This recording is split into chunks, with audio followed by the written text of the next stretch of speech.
Baik, Assalamualaikum warahmatullahi wabarakatuh.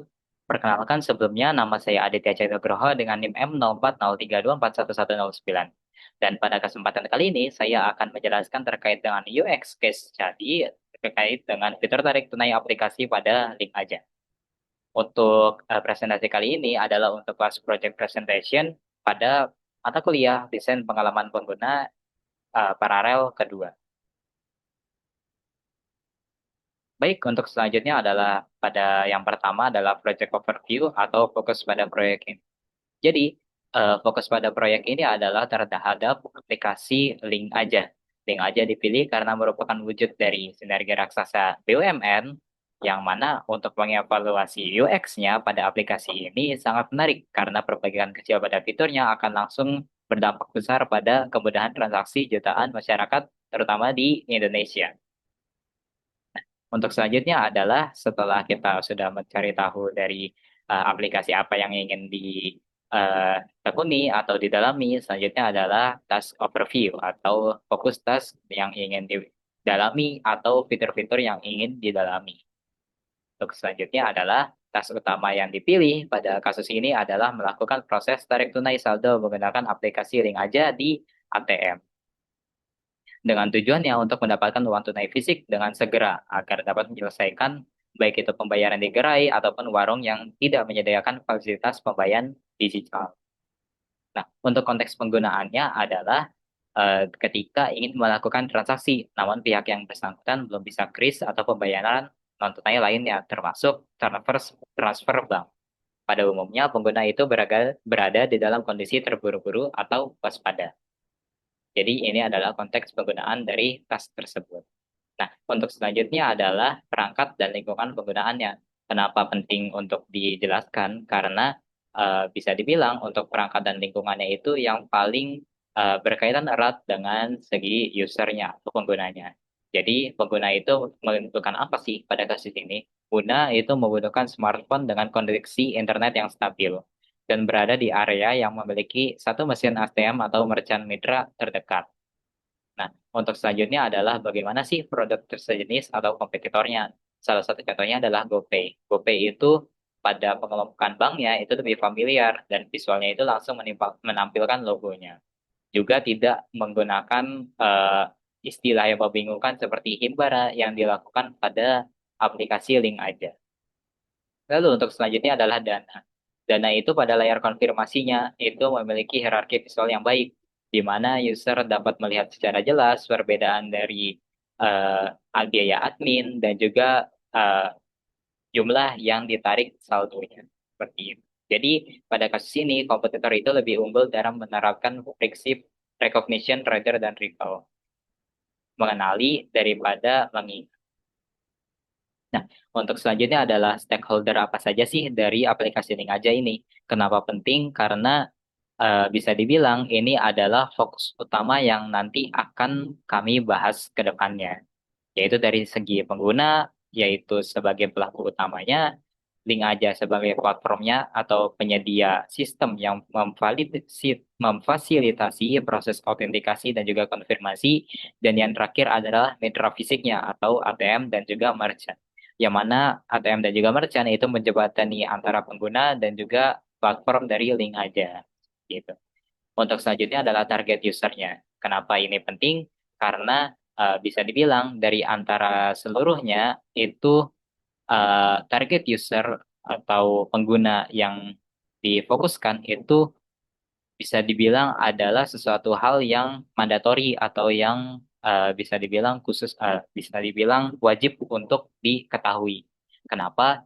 Karena dengan kita mengetahui target usernya, eh, kami dapat fokus ke dari si target usernya, keinginan dari target si usernya, ataupun keluhan dari si target user tersebut. Jadi target usernya adalah mahasiswa dan pekerja kantoran dengan umur 18 hingga 35 tahun. Dan pengguna itu jarang membawa banyak uang tunai dan lebih menggunakan smartphone untuk segala hal.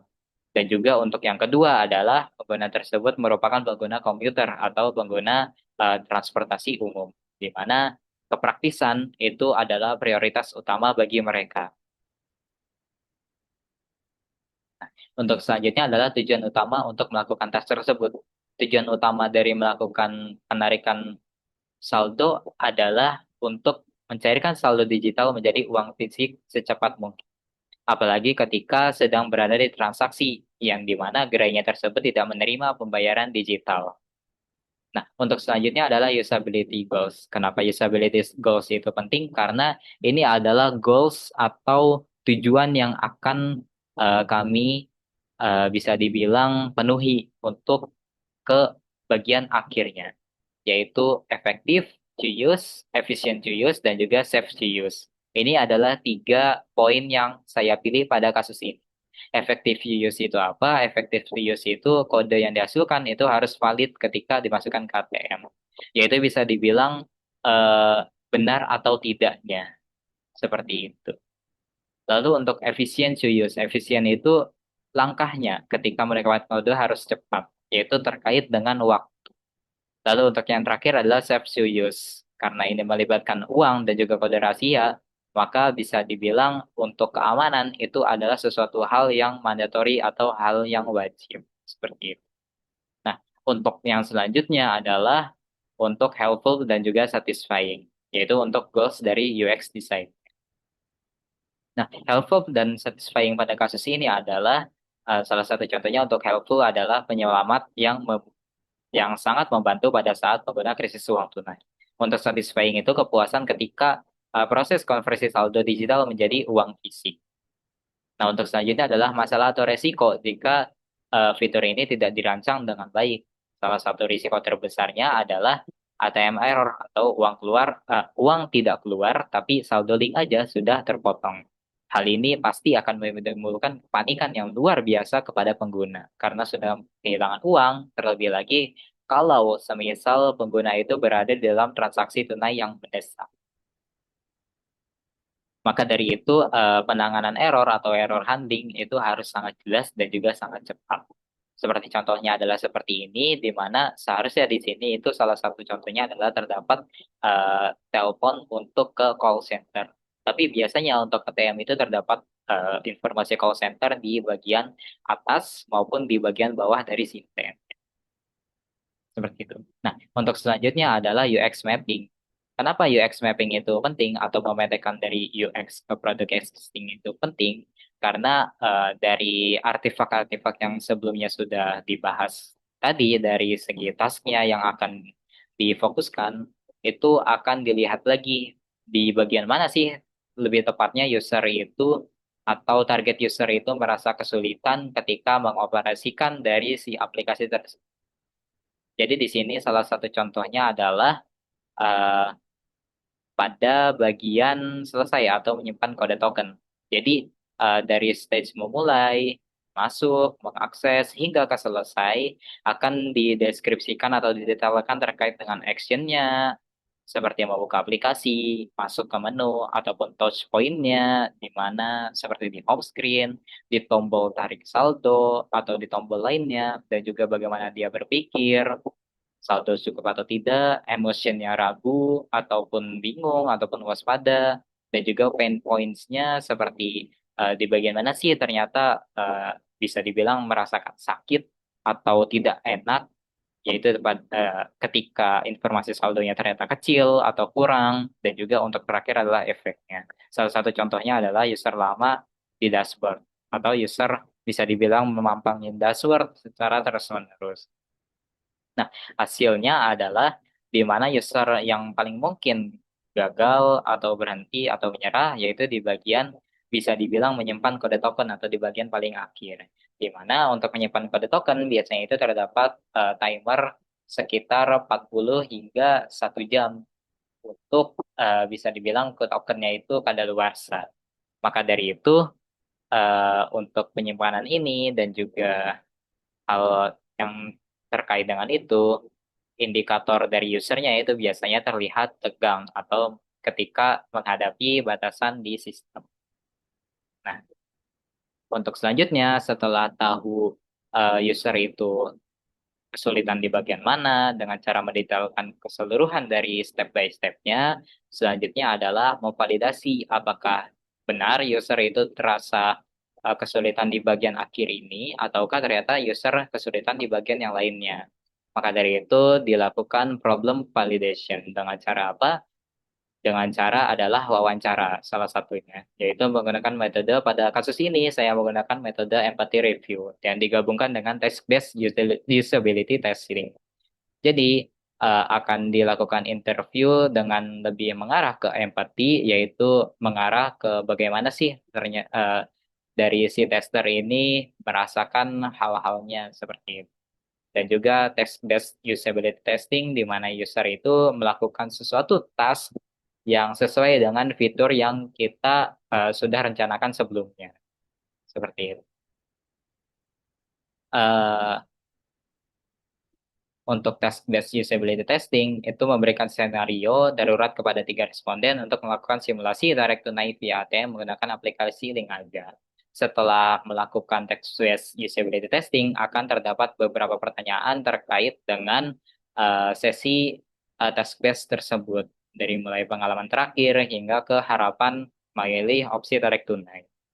Nah, dari hasil wawancaranya ini terdapat beberapa poin yang sudah saya highlight terkait dengan yang akan dimajukan ke tahap selanjutnya, yaitu salah satu contohnya mungkin saldo terlihat oleh rekan pada halaman utama atau pada laman homepage di link aja. Lalu untuk selanjutnya adalah awalnya mengira BCA itu termasuk kembalam Himbara, padahal ternyata tidak. Nah, untuk yang selanjutnya lagi adalah ketika ragu. Ragunya itu ketika di halaman awal, matanya itu mengarah ke bagian yang paling pop, yang mana menurut dari si responden tersebut, yang paling pop itu adalah fitur-fitur secondary atau fitur-fitur opsional. Sedangkan untuk fitur utama seperti tarik saldo, kirim uang, top up, dan lain sebagainya itu dirasa kurang pop atau kurang lebih berwarna. Nah, untuk selanjutnya adalah pemilihan nominalnya. Tidak ada input untuk custom nominal. Untuk bagian ini mungkin nanti akan saya bahas lebih lanjut. Nah, untuk selanjutnya adalah hasil dari observasinya. Jadi dari hasil menanyakan atau wawancara, selanjutnya adalah observasi. Observasi itu dilakukan ketika user sedang melakukan tes tersebut atau fitur yang diujikan. Seperti salah satu contohnya adalah seperti ini. Salah satunya adalah urutan langkah yang dilakukan oleh responden tersebut.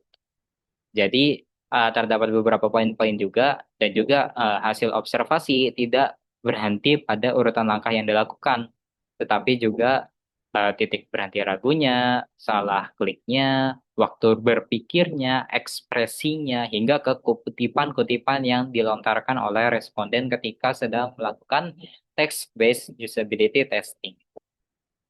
Jadi salah dari beberapa poin pentingnya adalah eh, memilih Himbara, lalu kembali ke tarik tunai di ATM. Ini sesuai dengan hasil wawancara yang tadi, di mana salah satu responden salah mengira dari ternyata ATM BCA mengira termasuk ke dalam Himbara atau Himpunan Bank Negara, padahal sebenarnya adalah bukan.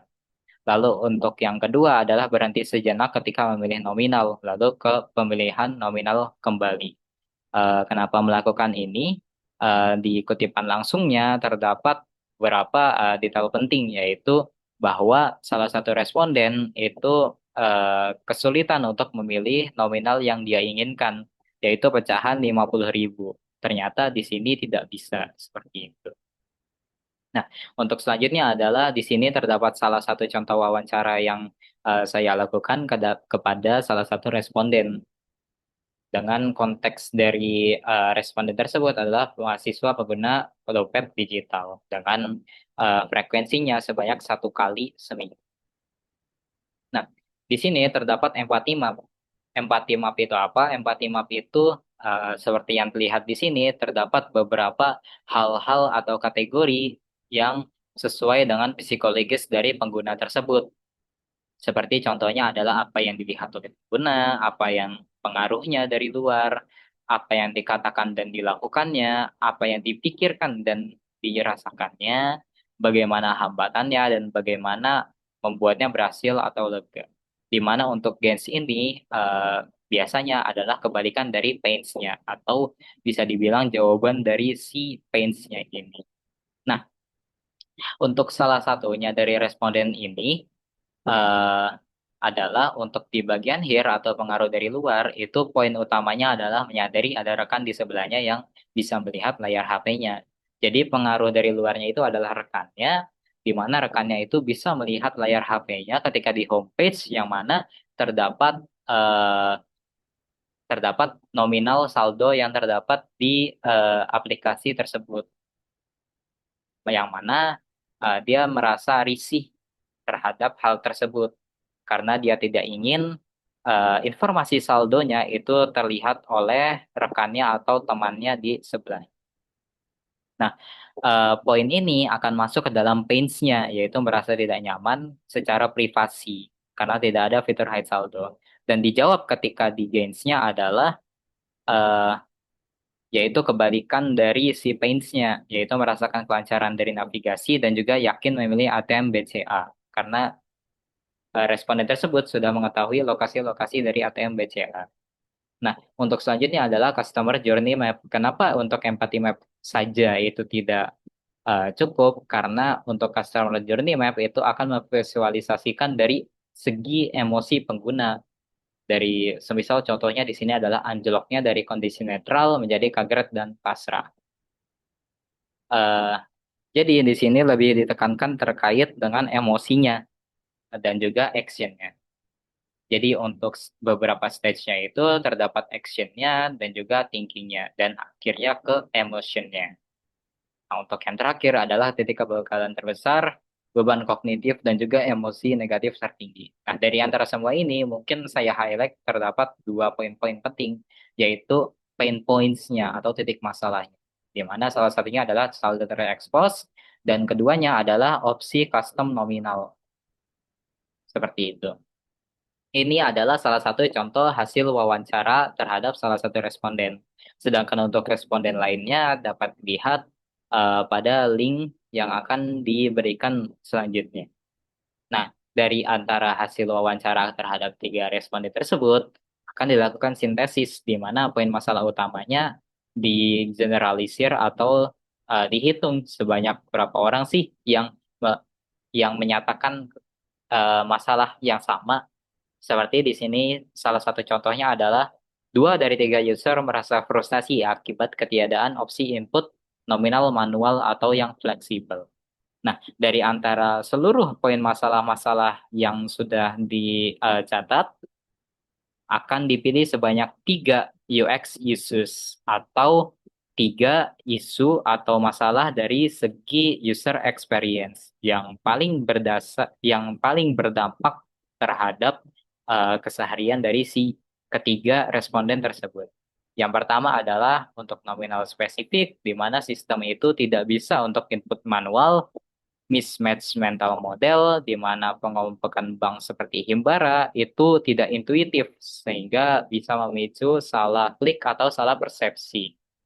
Lalu untuk yang ketiga adalah kelemahan antar mutlak utamanya, di mana privasi visual itu terabaikan. Di sini dalam kasusnya adalah saldonya terekspos dengan jelas di halaman homepage.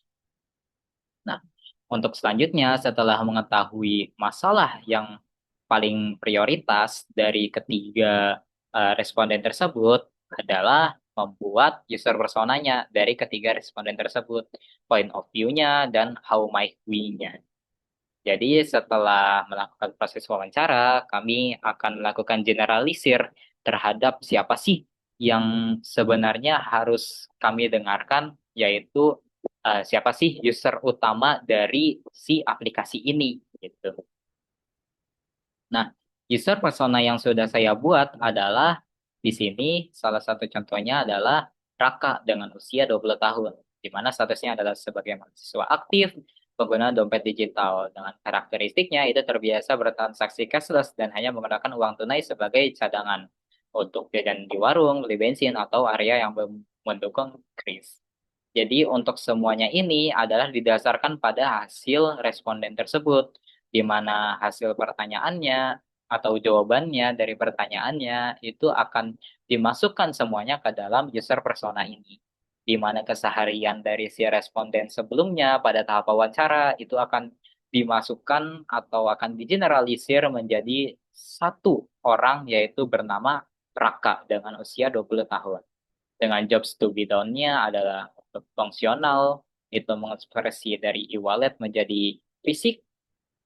Lalu untuk skenario-nya adalah berada di luar ruangan dan kehabisan waktu naik fisik. Lalu untuk pains-nya adalah ketiadaan input nominal, manual, custom, dan lain sebagainya.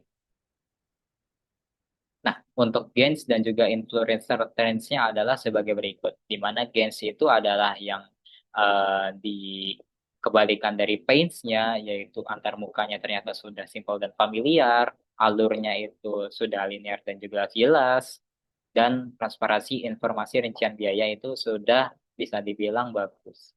Lalu untuk influencer dan trends-nya adalah bisa dibilang pihak eksternal yang melibatkan si Raka tersebut, yaitu teman kampusnya yang memicu isu privasi saldo, ataupun pemilik warung yang belum bisa menerima pembayaran non cash atau cashless.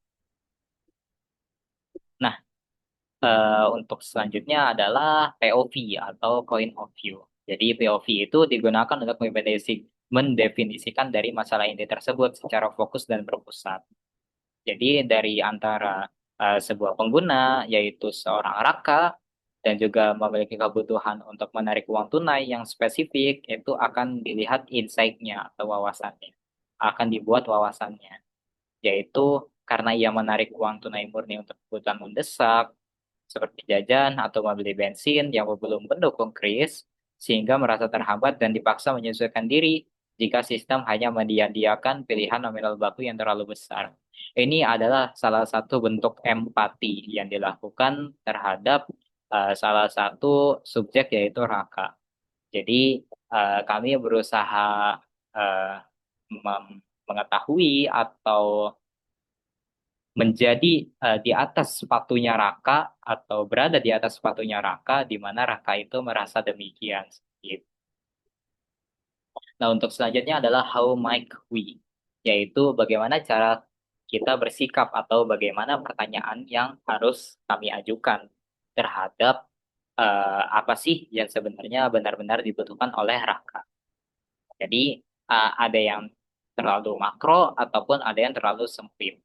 Untuk yang terlalu besar terlebih dahulu adalah salah satu contoh pertanyaannya adalah bagaimana mendesain ulang seluruh ekosistem dari aplikasi Link aja, yang mana itu adalah terlalu besar, di mana hasil evaluasinya itu adalah menyelesaikan masalah terlalu besar dan membuat tim akan merasa kebingungan untuk memulainya itu dari mana.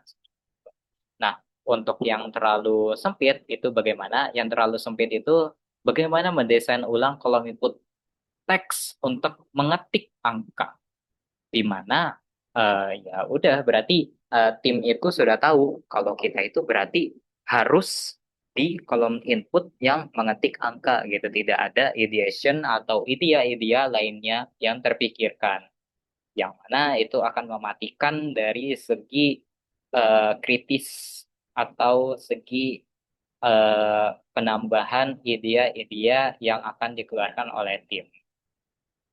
Nah, untuk yang just right atau yang pas atau yang ideal itu adalah seperti ini salah satu contohnya yang mana akan dipakai untuk ke depannya, yaitu bagaimana mendesain ulang proses penentuan nominal tarik saldo. Jadi prosesnya itu akan dikaji ulang atau didesain ulang. Desain ulangnya itu seperti apa itu tidak dijelaskan. Kenapa? Karena agar tidak mematikan kritis dari tim tersebut. Seperti salah satu contohnya adalah yang nomor 5 ini. Seperti itu. Nah, untuk selanjutnya adalah masuk ke tahap ideation. Jadi sebelumnya karena kita sudah membuat how might we atau pertanyaan yang akan diajukan ke tahap ideation, maka kita tinggal menjawabnya aja di tahap ideation. Bagaimana sih caranya untuk mendesain ulang proses penentuan nominal tarik saldo ini yang baik? Nah, salah satu contoh metodenya adalah dengan melakukan dot voting, seperti yang saya lakukan terhadap tim saya. Jadi di sini saya memberikan beberapa design principles atau aturan-aturan, di mana salah satunya itu solusi memungkinkan penarikan nominal bebas, desain antar buka harus secara aktif mencegah pengguna memasukkan nominal yang tidak valid, dan lain sebagainya. Nah, dari antara batasan-batasan ini, tim saya itu memiliki beberapa ide, yaitu kolom input manual, komponen stepper, menu drop-down nominal lainnya, dan lain sebagainya. Nah, dari antara ide-ide ini akan dipilih ide yang paling bisa dibilang voting terbanyak. Bagaimana cara melakukan votingnya? Cara melakukan votingnya adalah dengan setiap anggota itu diberikan hak dua suara atau dua dots. Jadi dots-dots warna hijau ini adalah hak suara dari rekan-rekan saya, rekan-rekan tim saya. Jadi setiap orang diberikan sebanyak dua, di mana di sini total adalah 8 atau 4 orang dalam tim saya, sehingga eh, masing-masing dari mereka akan menempelkan dots-dots ini ke fitur-fitur yang menurut mereka itu paling bagus atau paling bisa atau paling unggul untuk diterapkan. Dan kedua dari dotsnya ini bisa ditaruh di tempat yang sama. Jadi hasilnya adalah sebagai berikut, di mana kalau input manual memiliki dots paling banyak, dan untuk yang kedua adalah komponen stapler dan juga pemilihan berbasis lembar uang. Jadi untuk selanjutnya adalah prioritas utamanya adalah kalau input manual, dan juga next steps-nya adalah membuat wireframe dan juga prototype untuk eh, kolom input manual. Nah, seperti yang sudah dibilang sebelumnya, selanjutnya adalah pembuatan wireframe. Jadi setelah tahap membuat idea dan juga idea mana yang paling cocok untuk digunakan, itu selanjutnya adalah membuat flow-nya atau wireflow-nya, wireframe dan juga user flow-nya dari fitur yaitu tarik saldo di ATM. Jadi di sini adalah wire flow yang sudah saya buat, di mana user akan dari beranda, lalu akan memilih menu di sini tarik saldo, masuk ke tarik saldo, di sini terdapat Himbara dan juga BCA, karena sebelumnya itu Himbara dan BCA itu digabung menjadi satu, yaitu tarik tunai di ATM. Ketika klik tarik tunai di ATM, maka akan muncul pilihan antara Himbara dan juga BCA. Yang mana untuk kasus tersebut bisa dibilang menurut saya itu akan pemborosan dari segi efisiensi atau efisien, yaitu dari segi waktu. Nah, untuk selanjutnya adalah di bagian nominal ini, di mana akan bisa input custom. Dan juga di akhir adalah rincian. Seperti itu. Ini adalah wire flow yang saya ajukan pada pertama kali. Namun, masalahnya adalah saya terpikirkan kalau terdapat input nominal manual, maka akan ada celah keamanan yang sangat tinggi di bagian tersebut, di mana karena di sini adalah basisnya adalah fintech atau financial technology, di mana lebih kerucutnya itu adalah e-wallet, maka bisa dibilang sekuritas longgar sekecil apapun itu sangat berbahaya. Maka dari itu, untuk tahap-tahap selanjutnya, di mana tahap designing high fidelity hingga ke testing, itu saya akan mencoret nominal custom dari daftar yang akan diperbaiki. Karena menurut saya itu untuk apa desain bagus, tapi ternyata untuk dari segi keamanannya itu sangat longgar. Seperti itu. Nah, untuk selanjutnya adalah setelah mendapatkan wire flow-nya dari alurnya, selanjutnya adalah membawa ke tahap designing, di mana sebelum melakukan atau mendesain high fidelity, kami terlebih dahulu membuat style design dan juga desain sistemnya. Style design dan desain sistemnya itu salah satu contohnya adalah seperti ini, di mana uh, button itu sudah dibuat atau sudah ada desain stylenya. Jadi untuk primary seperti ini, untuk secondary seperti ini, dan seterusnya. Untuk enable ada, untuk hover ada, untuk press ada, dan juga untuk disable. Dan untuk ukuran font, dan yang terakhir adalah warna. Semua ini itu diperlukan sebagai standar baku atau single source of truth untuk menjaga konsistensi visual seluruh komponen warna, tipografi, dan juga tombol. Nah, setelah dari desain sistem dan style design ini, selanjutnya adalah merancang high fidelity atau biasa kami sebut adalah hi-fi, di mana hi-fi ini bisa dibilang adalah desain finalnya atau desain yang akan diberikan kepada user ketika testing. Nah, di sini untuk di halaman utama terdapat beberapa perubahan. Perubahannya yaitu di sini terdapat untuk meng-hide saldonya, terdapat tombol untuk hide saldo. Dan juga yang kedua adalah perbaikan dari segi ikonnya agar lebih pop up. Dan yang terakhir adalah tombol search pada bagian sini.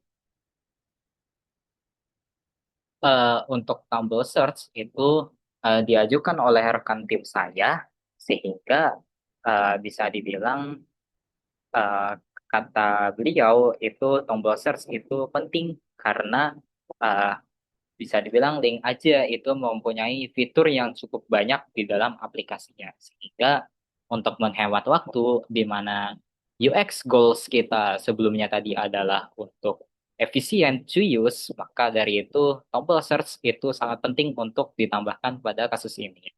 Nah, untuk selanjutnya adalah laman tarik saldo. Untuk laman tarik saldo, di sini seperti yang sudah saya jelaskan ketika Wireflow tadi, adalah terdapat ATM Himbara dan juga ATM BCA. Untuk icon-iconnya di sini saya perbesar sedikit dan juga di bagian ATM Himbara di bawahnya terdapat beberapa logo ATM yang akan menerima dari segi ATM Himbara.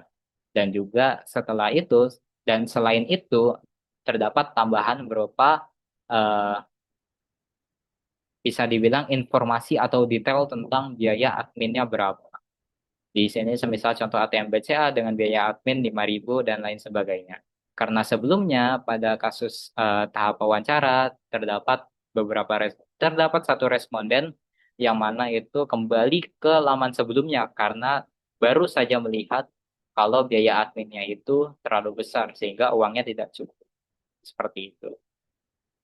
Nah, untuk selanjutnya, untuk tarik tunai BCA dan juga Himbara, di sini untuk BCA, di sini untuk Himbara, sebenarnya tidak terlalu banyak perubahan dari desain yang sudah ada di aplikasi Link aja. Kenapa? Karena sebelumnya ingin mengganti input menjadi input nominal, manual, secara manual, karena alasan keamanan, Pak, saya sendiri tidak jadi untuk menerapkannya. Sehingga untuk desain dari tarik tunai di BCA dan juga Himbara bisa dibilang hampir sama persis dengan desain yang ada pada aplikasi Link aja. Nah, untuk selanjutnya setelah sudah membuat high fidelity atau hi-fi, selanjutnya tentunya adalah testing kepada user sebenarnya di lapangan. Apakah desain-desain ini sudah sesuai dengan keinginan user ataukah terdapat kesulitan ketika user mengoperasikan dari desain-desain baru ini atau alur-alur yang sudah saya buat ini. Seperti itu. Nah, untuk selanjutnya adalah testing evaluasi dari segi user dengan testing prototype dan juga rekomendasi perbaikan. Nah, untuk rencananya, tahap pertama dari user testing adalah perencanaan, di mana untuk komponen evaluasinya terdapat tujuan dari testingnya, metode yang digunakan, profil partisipan, dan juga metrik yang digunakan. Untuk tujuannya adalah validasi dari tingkat kemudahannya, alur navigasi baru, serta persepsi dari keamanan privasi pada bisa dibilang homepage pada dari aplikasi Link aja ini. Lalu untuk metode yang digunakan adalah remote unmoderated, di mana bisa dibilang itu adalah pengujian jarak jauh tanpa panduan dengan platform Maze atau Maze sebagai tugas interaktif pada Hi-Fi prototype.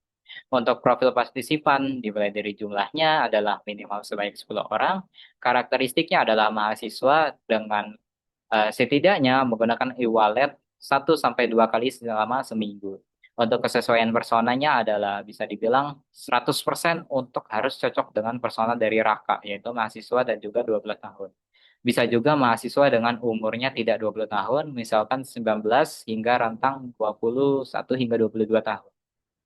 Nah, untuk data dari MES-nya itu menunjukkan 69% partisipan menggunakan Himalayan lebih dari 2 kali seminggu. Dan 30% itu sebanyak 1 sampai 2 kali seminggu. Ini adalah data setelah, maaf, ini adalah data setelah melakukan testing. Namun saya masukkan ke sini agar eh, lebih bisa dibilang membuktikan untuk kesesuaian dari personanya. 100% cocok untuk persona dari si Raka tersebut. Nah, untuk metrik yang digunakan adalah tes success rate, di mana beberapa orang sih yang berhasil sampai tahap akhir dari penarikan fitur saldo ini gitu. Lalu untuk tes completion time dari duration atau dari time-nya, berapa lama sih user itu melakukan tarik tunai, apakah lebih lama dari sebelumnya ataukah tidak. Lalu untuk misclick rate-nya, berapa banyak sih, eh, berapa persentase sih user itu salah mengklik, seperti itu. Lalu yang terakhir adalah satisfaction atau dari opinion scale-nya. Jadi nanti akan ada beberapa pertanyaan yang diberikan kepada user dan termasuk juga pertanyaan eh, pertanyaan bebas atau pertanyaan eh, maaf pertanyaan yang bisa dibilang bebas atau user dapat menginput sesuka hatinya seperti itu. Nah, untuk skenario dari pengujiannya adalah yang pertama itu komponennya ada task itu dilakukannya, bagaimana waktunya, durasi, dan juga tata laksana dan perangkat pendukungnya. Untuk bagaimana tasknya dilakukan, itu partisipan melakukan secara mandiri dan dengan dibekali sebuah instruksi saja. Yaitu instruksinya adalah bayangkan sedang butuh uang tunai dengan segera. Selesaikan proses penarikan saldo berapapun di ATM bank manapun yang tersedia. Untuk sandinya, gunakan 000000 jika diminta. Nah, waktu pelaksanaannya itu disebar dan selesaikan pada minggu ke-14 masa praktikum desain pengalaman pengguna. Dan untuk durasi pengujiannya itu sekitar 10 sampai 15 menit. Nah, untuk tata laksananya adalah secara mandiri, untuk screeningnya itu dengan mengisi kuesioner di awal, terdapat pertanyaan berapa kali melakukan atau transaksi yang menggunakan dompet digital selama seminggu. Dan untuk kedua adalah interaksi dari prototipenya atau menguji dari hi-fi tadi yang sudah dibuat. Dan yang terakhir adalah umpan balik pasca tes. Terdapat beberapa pertanyaan, apakah suka atau tidak, dan lain sebagainya, hingga ke pertanyaan terbuka pada kendalanya apa saja. Nah, untuk perangkat pendukungnya, di sini terdapat hi-fi prototipe-nya yang sudah tadi didesain pada Figma, lalu platform analisisnya yaitu menggunakan Maze untuk foto, dan terakhir adalah perangkat gawai, baik itu berupa smartphone ataupun PC ataupun laptop, dan tentunya jaringan internet dari masing-masing partisipan tersebut. Nah, untuk selanjutnya adalah analisis dari hasil testing tersebut. Setelah dilakukan hasil testing, maka keluarlah analisis-analisis dari platform Maze berupa salah satunya adalah heat map. Heat map itu apa? Heat map itu adalah di mana user seringkali mengklik atau tempat-tempat user sering mengklik. Dapat terlihat dari warna merah itu paling sering dan juga warna biru itu paling jarang. Atau bisa dibilang warna putih transparan itu tidak pernah disentuh. Nah, pada bagian homepage ini ternyata yang paling banyak adalah pada logo link aja. Sedangkan pada saya sendiri itu menerapkan fitur pada logo link aja itu untuk refresh. Sehingga terdapat kemungkinan di sini user itu sering merefresh dari halaman homepage entah karena sedikit delay, lag dari aplikasi Maze-nya ataupun user tidak menemukan ini user tidak menemukan fitur tarik saldo yang dimaksudkan pada task based testing tersebut. Dapat dilihat juga user itu lebih sering untuk klik kirim uang dibandingkan klik tarik saldo. Lalu untuk yang di bagian sini itu sebenarnya bisa diabaikan saja karena ini adalah tempat dari ibu jari istirahat atau ibu jari meng-scroll. Jadi terdapat kemungkinan user atau tester itu sedang scroll ke bawah untuk mengecek-ngecek di bawah ini apakah ada fitur lainnya atau tidak. Seperti itu. Itu adalah kemungkinan-kemungkinan yang bisa diambil dari heat map ini. Lalu untuk selanjutnya adalah pada laman tarik saldo. Pada laman tarik saldo, beberapa user mengklik pada bagian isi saldo. Mungkin untuk mengecek ataupun hal lainnya. Nah, namun pada bagian ini ternyata user itu lebih sering mengklik Indomaret dan juga transfer ke bank. Untuk alasannya sebenarnya masih belum diketahui karena sebenarnya pada dasarnya adalah instruksinya itu untuk melakukan lewat ATM. Entah testernya ini sedang mengecek-ngecek apakah fiturnya ini sudah diimplementasi atau belum, atau bagaimana juga sebenarnya saya kurang paham. Namun bisa dilihat juga pada bagian ATM di sini, user itu paling banyak mengklik di bagian ATM BCA, yang mana ini nanti akan berpengaruh terhadap hasil analisis, di mana ternyata ATM BCA itu lebih diminati oleh user, yang mana berarti ATM BCA bisa ditaruh di lebih atas dibandingkan ATM Himbara. Kenapa seperti itu? Karena user itu untuk kognitifnya itu tidak perlu lebih berat. Karena kalau di urutan kedua seperti ini, user itu bisa dibilang normalnya atau biasanya itu melihat dari atas. Sehingga apabila user ternyata lebih banyak memilih BCA dan melihatnya dari atas, maka kognitifnya itu lebih besar dibandingkan dengan ATM BCA ditaruh langsung di paling atas gitu, sesuai dengan keinginan user. Nah, untuk selanjutnya adalah pada bagian laman tarik tunai di ATM, di mana untuk di bagian ini heat map-nya itu paling banyak pada bagian nominal penarikan ini, di mana kemungkinan besar user mengekspektasi untuk dapat mengisi nominal secara manual. Seperti itu. Nah, ini adalah analisis metriknya dari mulai success rate-nya dan juga misclick rate-nya.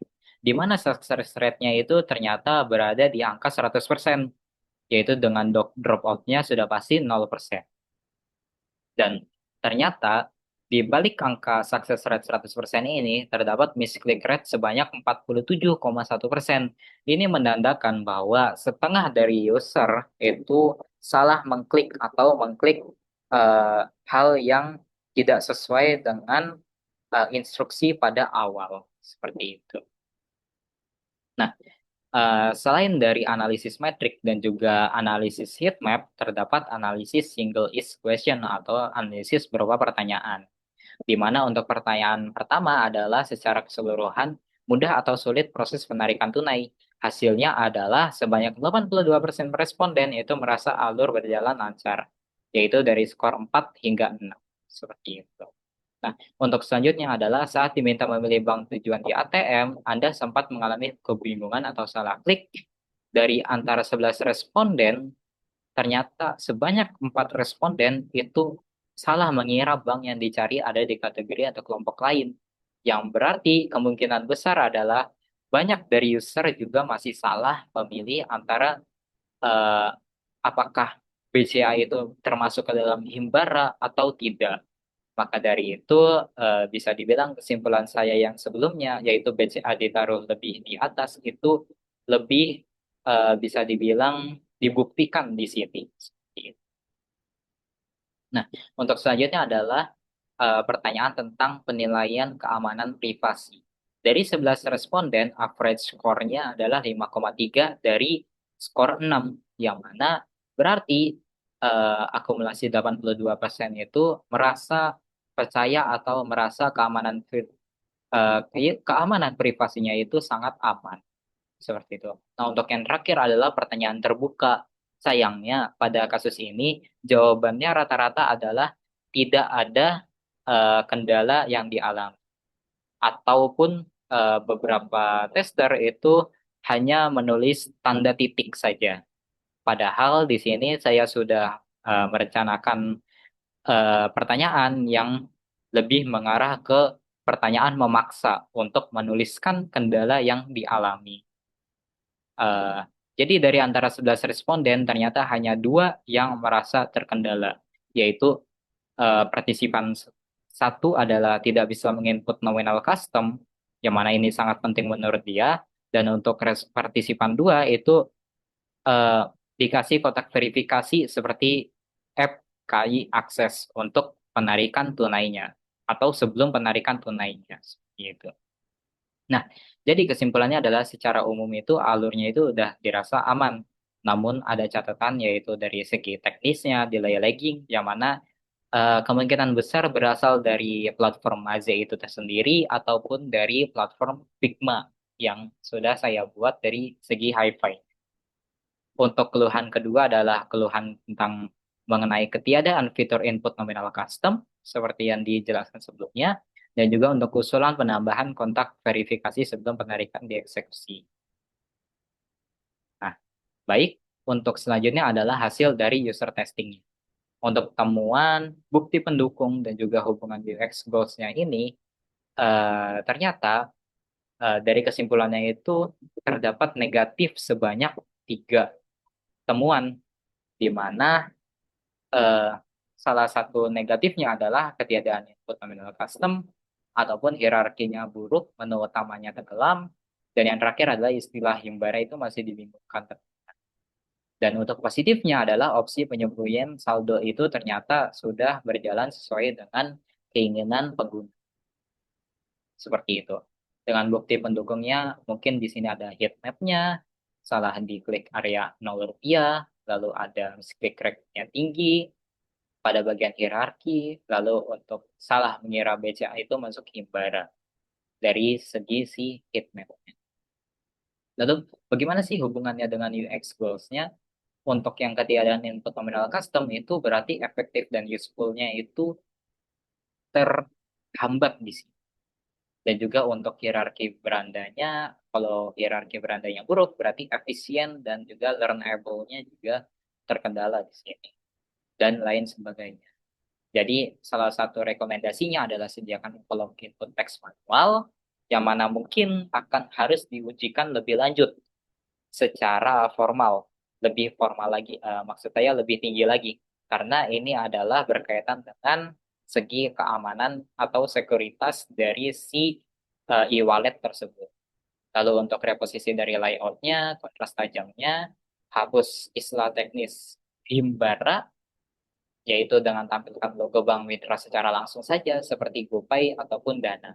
Lalu untuk positifnya adalah mempertahankan ikon mata, yaitu untuk hide saldo sebagai default saat aplikasi dibuka.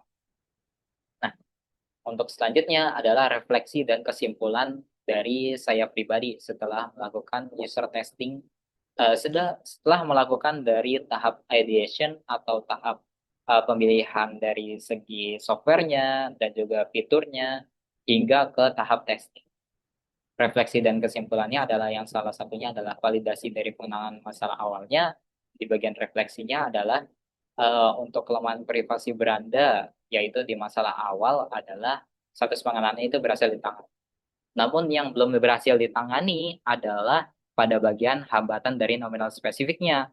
Karena eh, menurut saya itu adalah merupakan sebuah kerenggangan dari segi sekuritas yang mana menghasilkan kemungkinan besar adalah beberapa kekacauan dari si e-wallet tersebut.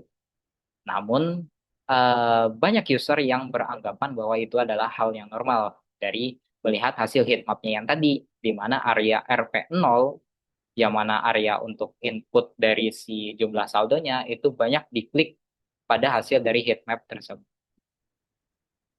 Nah, untuk sisanya adalah mental mismatch model, yaitu Imbara di sini, itu belum sepenuhnya ditangani. Sudah ditangani dengan perbesar icon, namun ternyata sebanyak 36 responden itu masih terkecoh dan salah klik pada bagian himbara ini.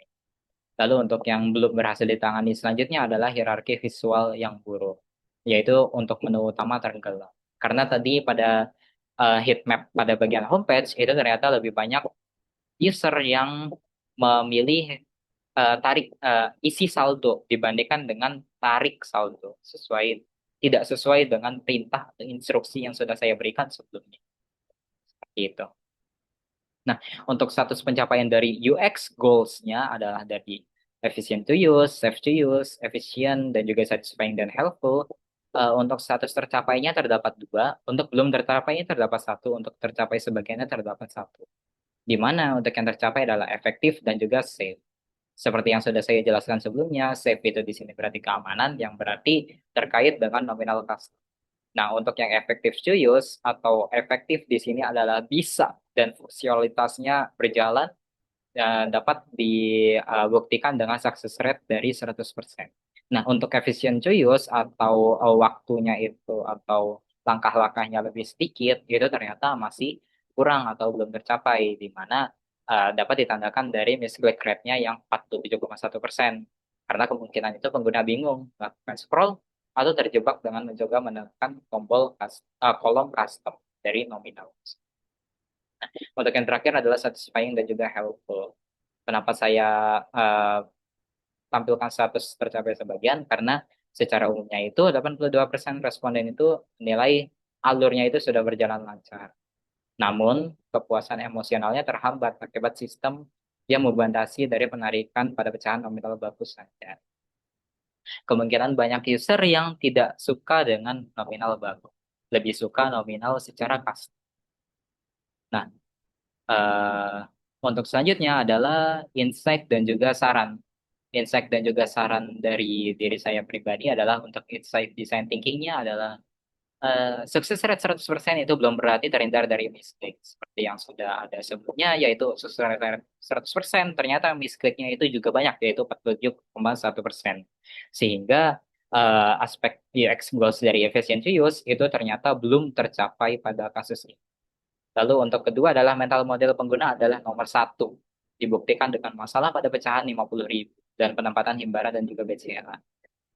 Yang mana menandakan untuk mental model itu ternyata harus diutamakan terlebih dahulu dibandingkan dengan eh, desain-desain atau interior atau customisasi atau elemen-elemen yang akan ditambahkan. Gitu. Nah, untuk saran selanjutnya adalah apabila diberikan tambahan waktu, mungkin saya akan memperbaiki di bagian homepage-nya, di mana fitur search itu dapat dipakai oleh pengguna. Dan juga untuk perbaikan urutan banknya antara Himbara dengan BCA, dan juga uji kelayakan dan keamanan untuk fitur input nominal secara manual. Nah, baik, terima kasih. Saya ucapkan kepada para dosen yang sudah mendengarkan hingga akhir.